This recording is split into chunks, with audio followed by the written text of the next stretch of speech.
Praise the lord. ఈరోజు వాగ్దానం యెషయా గ్రంథము 54వ అధ్యాయం 10వ వచనం. పర్వతములు తొలగిపోయినను, మెట్టలు తత్తరిల్లినను, నా కృప నిన్ను విడిచిపోదు. చక్కటి వాక్యం మనం ఇక్కడ చూస్తున్నా.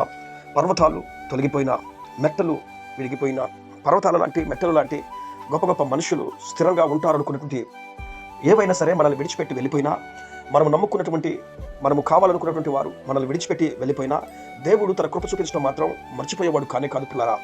అందుకే సొలొమోను గురించి దావీదుతో దేవుడు మాట్లాడతాడు, నీకు చూపించిన శాశ్వతమైన కృపను నీ బిడ్డకు నేను చూపిస్తాను అని చెప్పనంటాడు.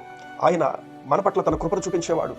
ఒకసారి బైబిల్ గ్రంథంలో ఎలియాజరును అబ్రహాము పంపించి, చక్కని కోడల్ని ఇంటికి తీసుకుని రా నా స్వజనుల దగ్గర అని చెప్పి అబ్రహాము తన ఎలియాజరును పంపించినప్పుడు, ఎలియాజరు వెళ్తూ వెళ్తూ మార్గ మధ్యంలో రెబ్కాను కలుసుకున్న తర్వాత చక్కటి మాట అంటాడు. రెబ్కా యొక్క పుట్టు పూర్వోత్తరాలు తెలుసుకున్నప్పుడు ఆమె అబ్రహాము యొక్క సొంత స్వజనురాలు అని చెప్పి గమనించి, అక్కడ ఎలియాజరు చక్కటి మాట అంటాడు, నా దేవుడు నా యజమానుడికి తన కృప చూపించడం మర్చిపోలేదు అని చెప్పి. దేవుడు త్రోవలో ఉండగానే నా యజమానుడికి తన కృప చూపించడం మర్చిపోలేదు అని చెప్పని అంటాడు. ఆయన మర్చిపోయేవాడు కాదు. మనం ప్రయాణం చేస్తున్నామని మర్చిపోయేవాడు కాదు. మనం వేరే ఊర్లో ఉంటున్నామని మర్చిపోయేవాడు కాదు. మనం వేరే ప్రాంతంలో నివసిస్తున్నాము దూరంగా అని చెప్పి అది మర్చిపోయేవాడు కాదు. మనం ఎక్కడ ఉన్నా, ఏం చేస్తున్నా ఆయన తన కృపను చూపించేవాడు ఉన్నాడు పిల్లారా. పర్వతాల లాంటి మనుషులు, పర్వతాల లాంటి సమస్యలు, పర్వతాల లాంటి గొప్పవి, పర్వతాలు లాంటి స్థిరమైనవి నిన్ను విడిచిపెట్టి వెళ్ళిపోయినా ఆయన కృప నిన్ను విడిచిపెట్టి పోనే పోదు పిల్లారా. అలాగే సొదొమ గొమొర్రా పట్టణంలో ఉన్నటువంటి లోతు దగ్గరికి దేవదూతలు పంపించి దేవుడు లోతును రక్షించాలని చూసినప్పుడు, లోతు ఆ విషయం గమనించి దేవదూతలు తనను కాపాడటానికి, తన కుటుంబాన్ని రక్షించడానికి వచ్చారని గమనించి లోతు చెప్పే మాట ఏంటో తెలుసా?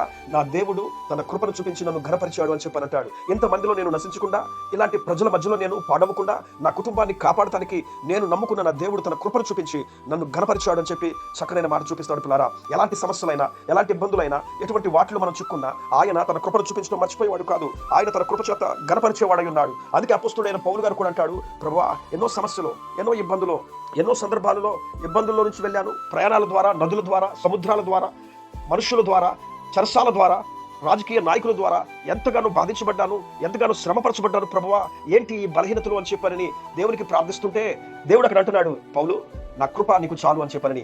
నా కృప నేను విడిచిపోదు. నా కృప నీతో ఉంటే ఎంత ప్రమాదాలు వచ్చినా, ఎన్ని సమస్యలు నువ్వు మునిగిపోయి ఉన్నా, వాటన్నిటిలో నుండి నేను కాపాడుకుంటూ తీసుకుని వెళ్ళి రక్షించింది. ఈ రోజున ఆ దేవుని యొక్క కృప నీకు, నీ కుటుంబానికి తోడుగా ఉండాలి. పర్వతములు తొలగిపోయినా, మెట్టలు తత్తరిల్లినా ఆయన కృపా సమాధానం నీకు తోడుగా ఉండి నిన్ను నడిపించును గాక. ప్రేమ కలిగిన తండ్రి, గొప్ప దేవుడా యేసయ్యా, నీ కృప చాలా అమూల్యమైనది. ఆ అమూల్యమైనటువంటి కృపను మా ఎడలో చూపించి ఈ వాగ్దానం ఎంతమంది అయితే చదివి ఎత్తిపట్టుకుని ప్రార్థిస్తున్నారు, వారి కుటుంబాలలో, వారి జీవితాలలో ఈ శాశ్వతమైన కృప చేత నడిపించమని, ఆదుకోమని యేసు నామములో ప్రార్థించడం వేడుకుంటున్నాము తండ్రి. ఆమేన్.